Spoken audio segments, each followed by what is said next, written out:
The sky above Earth changed on a Tuesday morning in the year 2187. Not slowly, and not with any warning, but all at once.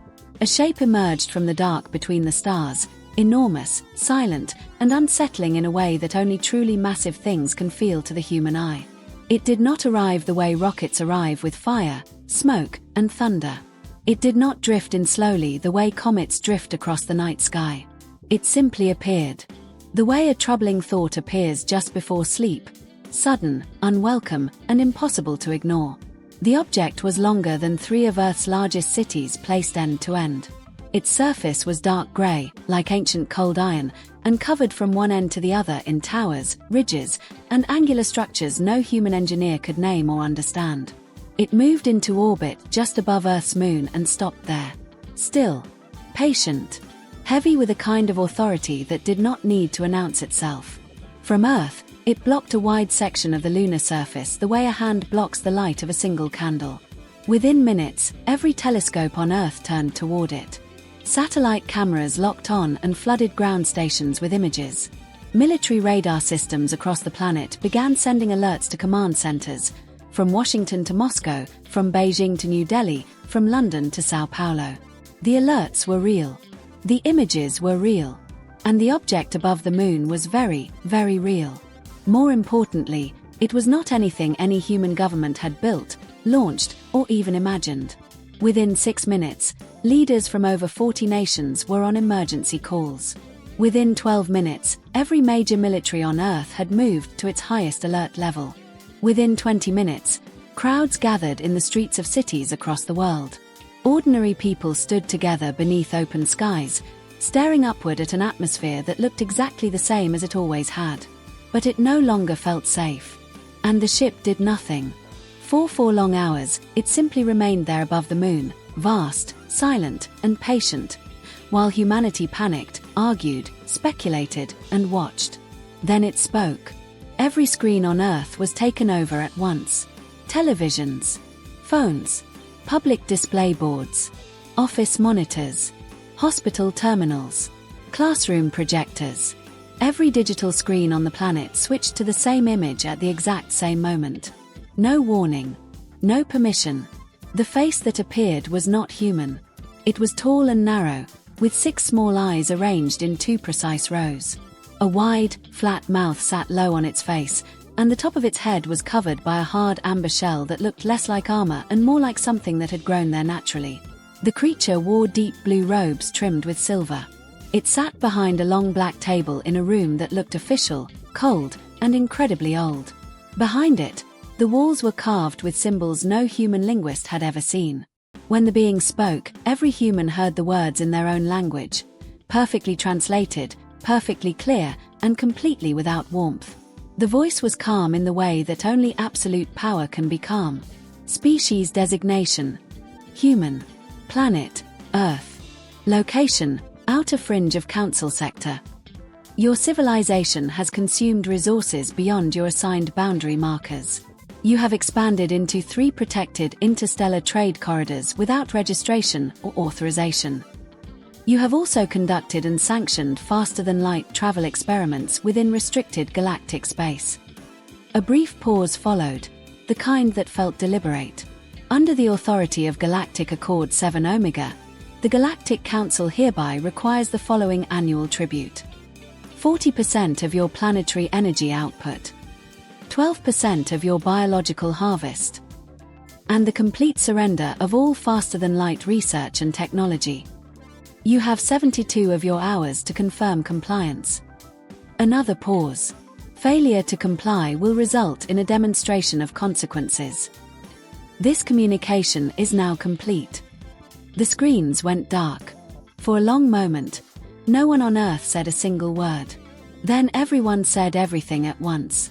Within an hour, Earth's intelligence agencies identified the speaker as High Orbiter Varkon, the senior voice of the Galactic Council, a governing body composed of 41 spacefaring civilizations. The youngest of those civilizations had been traveling between stars for more than 2,000 years. The Council was ancient. It was powerful. And according to every record humanity could find, it was completely accustomed to being obeyed. Across Earth, Emergency debates erupted. In government chambers and military command centers, the arguments grew loud and urgent. Generals demanded immediate action. Activate every defensive weapon. Strike first. Show strength. Make the ship above the moon understand that humanity was not easy prey. Diplomats argued for restraint. Send a calm, carefully worded response. Buy time. Open negotiations. Scientists argued something else entirely, that humanity did not understand enough about the situation to make any decision at all. The debates were chaotic, passionate, and deeply human. No one could agree. No one. Except for the small staff inside a largely forgotten government office on the 4th floor of a grey building in Geneva. The United Earth Communication Office. It was such a minor department that several nations had stopped funding it 3 years earlier and simply never bothered to announce it. But through a messy, procedural, and almost accidental vote, this tiny office was suddenly given the authority to send humanity's first official reply to the Galactic Council. Mostly because every other governing body was too busy arguing to notice the vote happening. The senior officer on duty that morning was Commander Arvos, 38 years old. Former Marine. Current senior diplomat. She was not loud. She did not make dramatic speeches. She was the kind of person who studied a problem quietly until she understood it, and then acted. Voss sat down at the console connected to Earth's galactic uplink, a piece of technology humanity had possessed for only 11 years. It had been reverse-engineered from a derelict alien probe discovered drifting near Jupiter. She stared at the screen for several seconds. Her hands did not shake. Then she typed humanity's official response to the most powerful governing authority in the known galaxy. One word. No. She pressed send. Then she stood up and walked to the window. Outside, the Geneva sky was grey and heavy with clouds. But far above those clouds, beyond the atmosphere, beyond the orbit of the moon, a single message was racing outward at the speed of light toward a ship so large it contained entire weather systems within its hull. The oldest authority in the galaxy had looked down at a young, rough, stubborn species on the edge of known space and told it to kneel.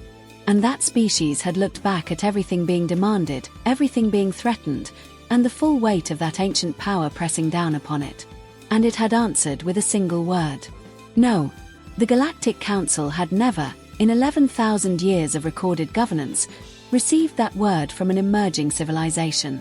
Not once. Not from any species. Not in any language. Most civilizations begged for extensions. Others pleaded for mercy. Some offered tribute before the Council even asked. But humanity had simply said no. And now, for the first time in 11,000 years, the Council had to decide what to do next. Other civilizations had reacted differently when the Galactic Council arrived. Some offered extra tribute. They sent long formal letters filled with apology, submission, and humble requests for mercy. Entire diplomatic fleets had once carried nothing but gifts and promises of obedience. Sometimes species tried to run. They packed themselves onto ships and fled toward the outer darkness of space, hoping distance might save them. But even that was not a refusal. It was panic. And it never worked. But no was something entirely different. High Arbiter Vrethan stood at the center of the Council's command chamber aboard the colossal flagship Herald of the Continuum. He stared at the single human word glowing on the screen in front of him. He read it once. Then again. Then a third time. He read it a fourth time because some part of his mind kept expecting the word to change into something more reasonable. It did not. Around him, the 41 delegates of the Galactic Council sat in their curved rows. The silence in the chamber was the silence of collective disbelief. Patriarch Oran of the Solomari, the oldest member of the council, sat perfectly still, all four of his hands folded neatly in his lap. His pale, wide eyes remained fixed on the screen. The Duvaki delegates, three identical figures as their species always presented itself in formal gatherings, exchanged a rapid burst of clicking sounds that their translation units struggled to interpret. The Thesavari representative, a massive aquatic being named Shoral Voss, floated inside a sealed water-filled suit that allowed her to attend meetings outside her oceanic world. She pressed one large fin gently against the glass of her casing and said nothing. Vrethan finally composed himself with the calm dignity of a being who had governed galactic affairs for more than 3 centuries. Then he gave an order. Deploy the Compliance Enforcer. The Compliance Enforcer was a mid-class council warship. Not the largest in the fleet, but more than sufficient for dealing with a Class II civilization. Its purpose was simple, and it had served that purpose exactly 117 times in council history. The ship would descend into the target planet's atmosphere and select an uninhabited landmass. The council always chose uninhabited locations. This was important. This was civilized. Then it would fire a planetary demonstration weapon powerful enough to reduce that landmass to glass. Not enough to destroy the planet. Just enough to make the lesson very clear. Every species that had ever witnessed a compliance enforcer perform its task had complied immediately afterward. Every single one. The compliance enforcer dropped out of transit above Earth's upper atmosphere at 3 in the morning local time over the southern Pacific Ocean. The location had been chosen carefully, thousands of kilometers from the nearest human population. The warship began its descent. It never finished.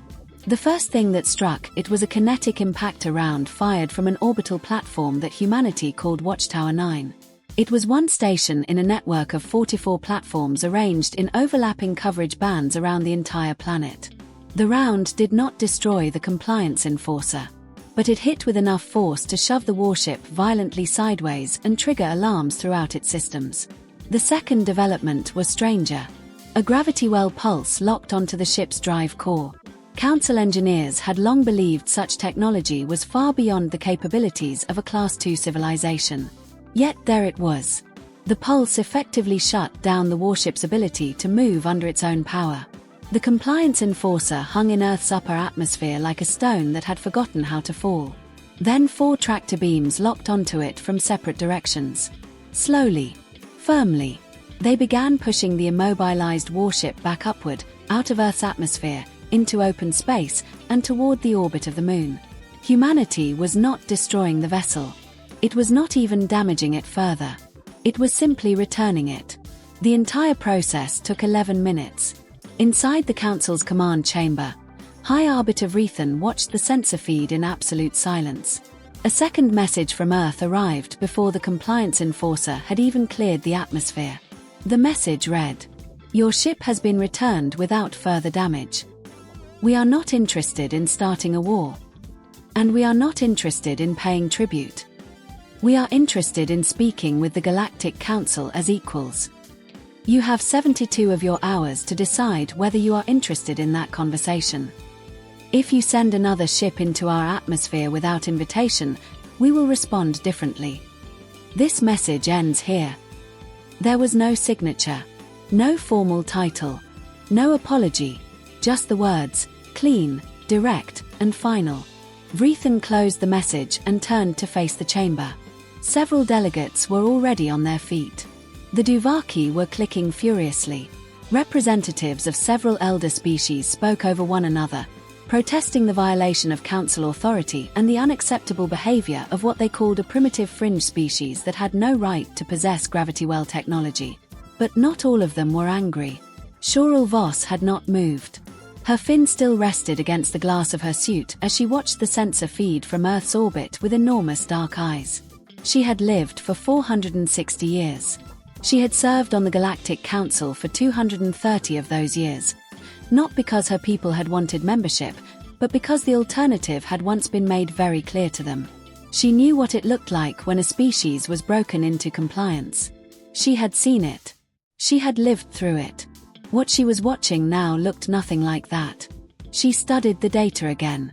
A civilization that had possessed faster-than-light travel for only 11 years had just disabled and redirected a council warship without firing a single lethal weapon. 11 years. She thought about the gravity well technology, the orbital defense grid, the 44 watchtower stations, and the astonishing fact that humanity had built all of it without any clear reason to expect an invasion. They had simply built it, the way other species built homes, or roads, or defensive walls around their cities. Because that was apparently what humans did when they looked out at an unknown universe. They prepared. Then she thought about the response message. It had not sounded angry, or frightened, or desperate. It had sounded calm, certain. We are not interested in tribute. We are interested in speaking as equals. Not a threat. More like a fact being quietly stated by someone who had already considered every possible outcome. Shorel Voss had spent 2 centuries watching species beg, bargain, fold. The structure of galactic power had always remained the same. The strong ruled. The weak obeyed. Nothing changed. Nothing could change. At least, that was what she had believed. Now, as she watched the sensor feed and listened to the angry voices filling the chamber, she found a single unfamiliar word forming in her thoughts. A word she had not felt in a very long time. Hope. Back on Earth, Commander Voss sat in a secure conference call with the leaders of 11 nations. They were all asking the same question in 11 different ways. What happens if they send something bigger? Voss looked at the tactical display in front of her. The disabled compliance enforcer drifting toward lunar orbit. The 44 watchtower platforms holding steady in their positions. And the defense grid report streaming in from systems that only 3 government departments had known existed until that morning. The room went silent. Everyone waited for her answer. "We do the same thing," she said calmly. A general's voice came from one of the screens. "And if that doesn't work?" Commander Voss was silent for exactly 1 second. Then she replied, "Then we get creative." Far away, deep within the archives of the Galactic Council, the lawkeepers began opening records that had not been accessed in thousands of years. Their duty was knowledge, cataloguing every species the Council had ever encountered, contacted, absorbed, or destroyed. And for the first time in a very long time, the lawkeepers were no longer certain which category humanity would fall into. The lawkeepers of the Galactic Council maintained records on 4,912 intelligent species across the known galaxy. Some were thriving interstellar empires. Others were reduced to a single word in the archive. Extinct. Humanity had an entry. It was embarrassingly short. The original file had been created 42 years earlier, when Earth's first clumsy faster-than-light experiments triggered Council monitoring systems. The entry read, Class 2 Emerging Civilization. Carbon-based biology. Single inhabited planet. High rate of internal conflict. Estimated time to self-extinction. 40 to 200 years. Priority. Low. Action required. None. No one had updated it since. After the compliance enforcer incident, High Arbiter Vrethan summoned the head lawkeeper, an ancient grayscaled being named Sandalava, and gave him a simple order. Update the human file. Immediately. Completely. Thoroughly. And present the full assessment to the Council within 20 hours. Sandalava worked without stopping. He pulled every piece of data the archives had ever collected about humanity. Intercepted broadcasts, long-range sensor readings, and 40 years of mathematical models tracking Earth's resource consumption and territorial expansion. Slowly, a much larger picture began to form. When he finished compiling the report, Sandalava read it once by himself. Then he sat alone in his office for a long time before deciding he was ready to show it to anyone else. The council chamber was completely full when Sandalava stepped onto the presentation platform. He began with biology. The human body, he said in the careful, flat voice of someone reporting facts he personally found disturbing, is poorly designed for combat by galactic standards. It heals slowly. It requires large quantities of food and rest. It is vulnerable to temperature extremes. And the average human lifespan is remarkably short. He paused briefly. However, human pain tolerance and functional capability under injury are among the highest recorded in our entire database. Murmurs spread across the chamber. Humans are capable of continuing to fight, think, and act under physical conditions that would cause complete behavioral shutdown in most intelligent species. This does not appear to be a trained military response. It appears to be a baseline biological trait. Several delegates shifted uneasily in their seats. Sandalava continued. Human psychology presents an even greater anomaly. Our records indicate that the human species has engaged in 437 large-scale internal wars during its documented history. More internal warfare than any other species in the Council's records. And yet, he continued, after every one of these conflicts, without exception, the species emerged more technologically advanced than before the conflict began. The chamber grew very quiet. It is the only species known to us for which internal war appears to function as a driver of accelerated development rather than societal collapse. They fight themselves constantly. And each time they do, they emerge stronger. The Duvaki delegates began clicking loudly among themselves. Sandalava ignored them. There is another behavioral pattern. When humans identify a shared external threat, their internal divisions collapse with remarkable speed. Groups that have been in active conflict for decades will form effective alliances within days. He gestured toward the data projection behind him. The Council's tribute demand was delivered 48 hours ago. In that time, 14 human governments that were previously engaged in political or economic conflict have already signed 3 mutual defense agreements. He paused. It should be clearly understood. Humanity was not unified before we contacted them. We have unified them. The chamber fell silent. Even the Duvaki clicking stopped. Sandalava allowed the silence to linger before moving to the next section of the report. Technology. The gravity well disruptor technology used against the compliance enforcer, he said, was reverse-engineered by human scientists from a derelict probe discovered in the year 2091. He turned slightly toward the Council. That probe, according to our records, belonged to the Veth civilization. The chamber stirred again. The Veth had once been a Class 3 interstellar species. The Council had processed them for non-compliance 90 years earlier. Humanity discovered the wreckage of a Council enforcement action, Sandalava continued. They recovered it. They studied it. And in less than a century, they constructed a working version of one of its propulsion systems. He paused again. They did this with no formal scientific exchange. No external guidance. No original schematics. Only wreckage. And their own curiosity. Across the chamber, Patriarch Oran of the Solomari, the oldest living member of the Council, made a quiet sound. It was not quite a word, but it carried a meaning everyone in the chamber understood. Concern. Because for the first time since the Council had begun governing the galaxy, a new species had appeared that did not behave like the others. And that made them unpredictable. Additionally, Sandalava continued, current intelligence indicates that in the 96 hours since the tribute demand was issued, before the Council has even responded to humanity's counter-message, human research teams have already begun designing a second-generation faster-than-light system. He gestured toward the projection. Early projections suggest it will be 30% more efficient than their current model. A quiet ripple moved through the chamber. They appear to have accelerated their research in direct response to being told to surrender it. Sandalava paused before adding calmly, "This behavior is consistent with many documented patterns across human history. Telling a human not to do something appears, in a significant number of cases, to cause that human to do the thing faster." Several delegates exchanged uneasy glances. Sandalava placed his notes down and looked across the chamber.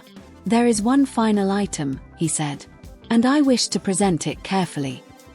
The human defense network that intercepted the compliance enforcer was not built in response to our arrival." He allowed the words to settle before continuing. "It has existed, and steadily expanded, for more than 40 years." The chamber grew silent again. Humanity constructed that network before they knew we existed. They built it because they assumed that if the galaxy contained intelligent life, some of that life would eventually arrive with hostile intentions. They prepared for a threat before they had any evidence of one. He folded his hands behind his back. Not because they possessed specific information, but because preparing for the worst appears to be something humans do instinctively, much like other species sleep, breathe, or eat. No one spoke. For a long time, the chamber remained completely still. Finally, Patriarch Oran of the Solomari broke the silence. He was ancient enough to remember the last 3 species that had surprised the council. And he had watched all 3 of them be crushed. Of all the beings present, he was the one most likely to understand what he was seeing. He spoke slowly. We made a serious mistake in our initial assessment of this species. We looked at their youth, their conflicts, and their single small planet on the fringe of known space. And we saw something weak. Something unfinished. Something ready to be shaped. His pale eyes moved across the chamber, but we did not look closely enough. We assumed that what was young must also be simple. He paused. We did not ask what they had been doing during all those centuries of fighting themselves. Of burying their dead. Of rebuilding their civilizations from ruins again and again. His voice lowered. We did not ask what something becomes when it has been forced to survive that many times. Another long silence filled the chamber. Finally he said quietly, "We have not provoked a primitive civilization.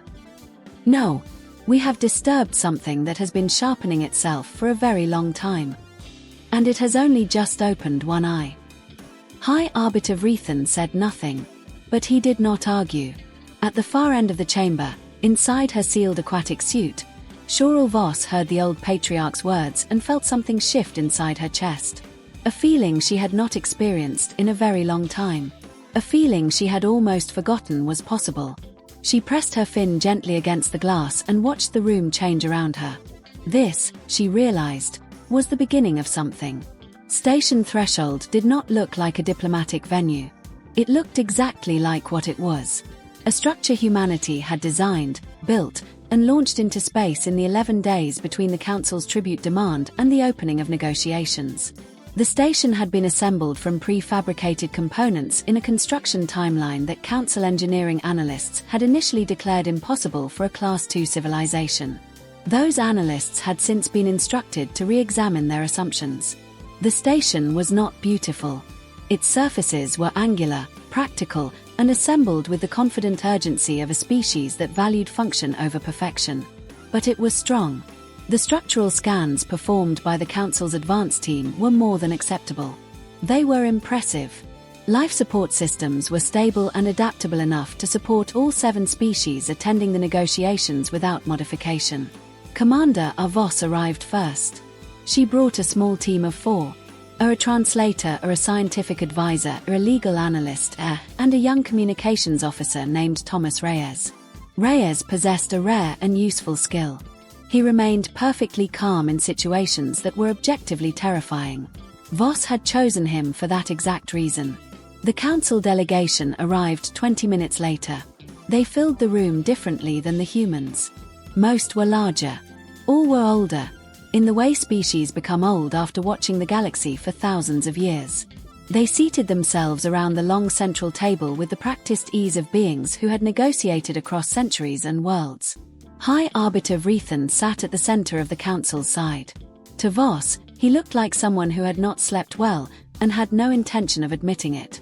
The meeting was supposed to begin with a formal statement from the Council. A carefully worded restatement of the tribute demand, slightly modified to appear flexible while changing nothing essential. Vrethan had prepared the speech personally. He never delivered it. Commander Voss spoke first. Her voice was calm. She did not raise it. She did not begin with any greeting or diplomatic preamble. She did not acknowledge the Council's authority. And she did not apologize for the events of the previous 11 days. She simply began speaking as if the conversation had already started. Because, in truth, it had. "Before we discuss what the Council wants from humanity," she said, "there is something I believe the full Council should understand." She opened a small case and placed a data chip on the center of the table. It was plain, small, gray, completely unimpressive. But the moment it touched the table, Shoral Voss froze inside her aquatic suit. She recognized it. She had given that chip to Commander Voss during a brief private conversation in the corridor 20 minutes before the meeting began. A conversation that had lasted less than 3 minutes, and had quietly changed the course of everything that followed. "This chip," Voss said calmly, contains the names and historical records of 15 species currently represented within this council. Species that did not join the council freely. Species that were given the same choice humanity was given. And that made a different decision. She looked around the table. They said yes, when they meant no. And they have been saying yes ever since. The room became completely silent. Vrethan's 6 eyes focused on the data chip. The expression on his face was unreadable to the humans. But every alien in the room understood exactly what it meant. I am not presenting this as an accusation, Voss continued calmly. I am presenting it as context. Because humanity does not want to leave the Galactic Council. We want to join it. But we want to join a Galactic Council that is worth joining. She rested her hands on the table. What we are proposing today is not a negotiation about tribute. It is a discussion about restructuring. Open representation for all member species. A mutual defense charter. And the complete abolition of the tribute system. For a moment, no one spoke. Then the chamber exploded into noise. 3 elder species delegates stood immediately, speaking over one another in furious tones that their translation systems struggled to keep up with. The tribute system was the foundation of galactic order. It had existed for thousands of years. It was not open for renegotiation by a species that had been in space for 11 years. Everything about the situation was unacceptable. Everything about it was extraordinary. But something else was happening on the other side of the table. Shoral Voss raised her fin against the glass of her suit, the Thesavari signal that she wished to speak. And she was not alone. The Corvath delegate, a quiet species that had spoken fewer than 40 words in 300 years of council membership, slowly raised a hand. And the representative of the Murrel, a species that had joined the council after a demonstration of consequences 2,000 years earlier, sat forward in their chair. For the first time in centuries. Some members of the council were listening. The Murrel delegate sat straighter than anyone in the room had ever seen him sit. And the representative from the Heriko, a small insectoid civilization that almost always voted in perfect alignment with the powerful Duvaki, had pushed his chair slightly away from the elder species side of the table. Not much. Just enough to notice. High Arbiter Vrethan called for order. Eventually, he got enough of it to continue. He turned toward Commander Voss, his expression carefully controlled. The expression of someone who had just realized the ground beneath them had shifted and was still deciding how to respond.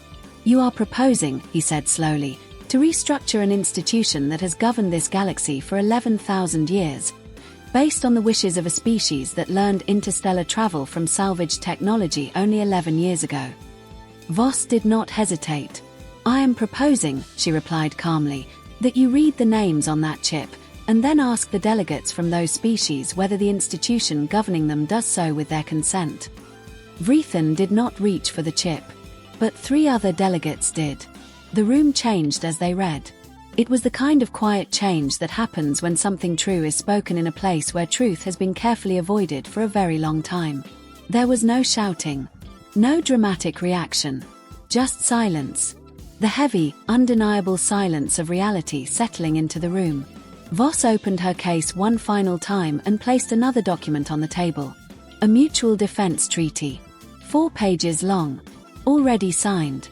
Signed by the Thesavari, the Corvath, the Murrel, and 1 more species whose signature caused 2 of the elder delegates to fall very quiet. We are not alone in this, Voss said softly. She did not raise her voice. She did not pound the table. She simply allowed the document to sit there and speak for itself. It represented something extraordinary. Species that had remained silent for generations, now standing together. All because a single human word had shown them that saying no was something you could survive. Vrethan stared at the document for a long time.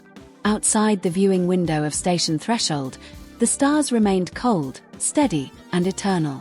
Inside the room, however, for the first time in 3,000 years, something had changed. The talks continued for another 6 hours. When they finally adjourned for the evening, Thomas Reyes quietly approached Commander Voss. Do you think it worked? He asked. Voss glanced at the empty table where the data chip and treaty still rested. "It already has," she replied. The full armada of the Galactic Council had never been used. Not once in 11,000 years. No situation had ever been allowed to escalate far enough to require it. The mere knowledge of its existence had always been enough. It was the largest fleet in the galaxy. No single civilization could match it. That knowledge alone had kept countless species obedient. But 3 elder council species, the Duvaki, the Kethsar, and the Orvini, had decided that knowledge was no longer enough. Without informing the full council, they issued the order. The full armada entered transit space and began moving toward Earth. On Earth, no one was sleeping. Humanity's long-range sensor network, the same quiet system that had been running continuously for 40 years, detected the transit signatures 40 minutes before the fleet arrived. Alerts were sent to every government on the planet simultaneously. When the armada emerged at the edge of the solar system, its commanders expected to see Earth's defense grid. They expected the watchtower platforms, the kinetic impactors, the gravity well disruptors. Impressive technology for a young species, but not enough to challenge a fleet of that scale. What they did not expect was the second fleet. It arrived from 11 different directions, dropping out of transit in precise coordination. The Thesavari waterships arrived first, their deep blue hulls gleaming in starlight. Then came the Corvath lattice cruisers, angular vessels designed according to physics concepts that few other species fully understood. Next came the Moral Formation clusters, dozens of small ships moving together in fluid patterns so complex they resembled a single living organism. Then 8 more species arrived. 8 more kinds of ships. None of them identical. None of them organized in perfect formation. Because they had only 9 days to plan, and 9 days had not been enough to agree on formation patterns. But they were all flying toward the same place. For the same reason. The full armada stopped. For the first time in its history, it had to pause. Its commanders ran projections. Then ran them again.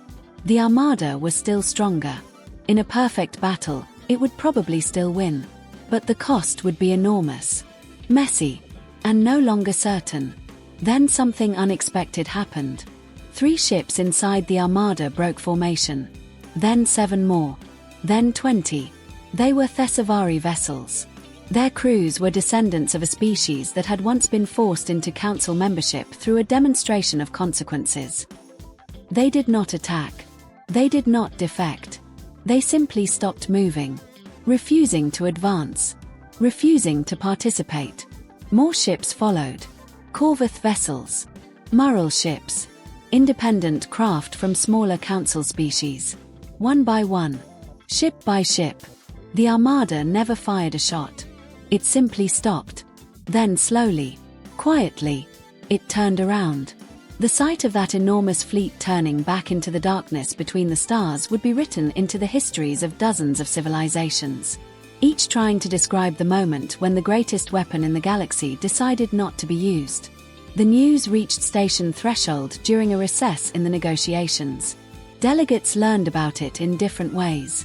Messages from their governments, military transmissions, or simply watching the sensor feeds displayed in the corner of the room.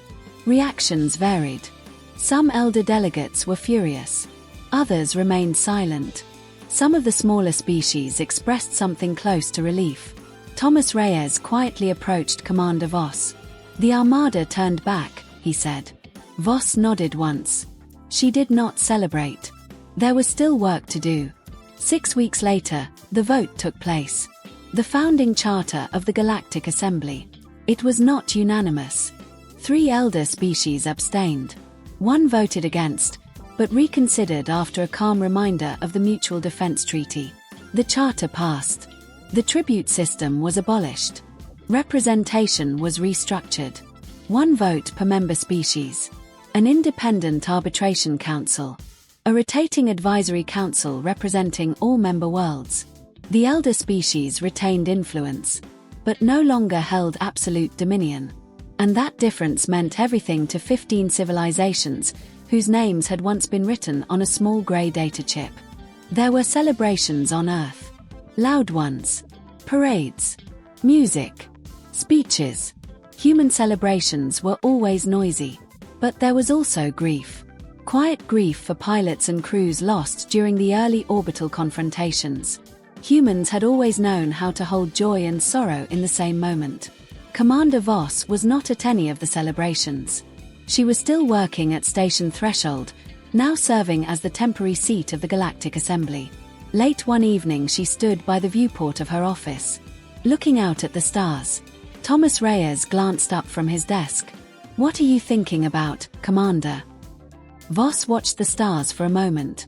She was thinking about one word. What it had cost. And what it had opened.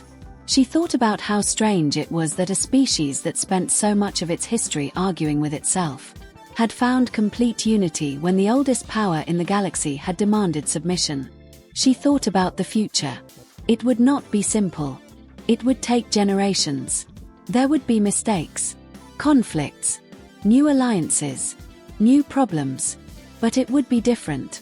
She thought all of this, and said none of it. Instead she turned back to her desk and picked up the next file. "What's next?" she said.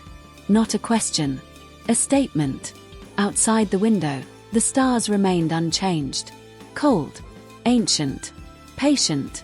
The same stars humanity had once looked up at and stubbornly decided to reach. But something among them had changed. Quietly. Permanently.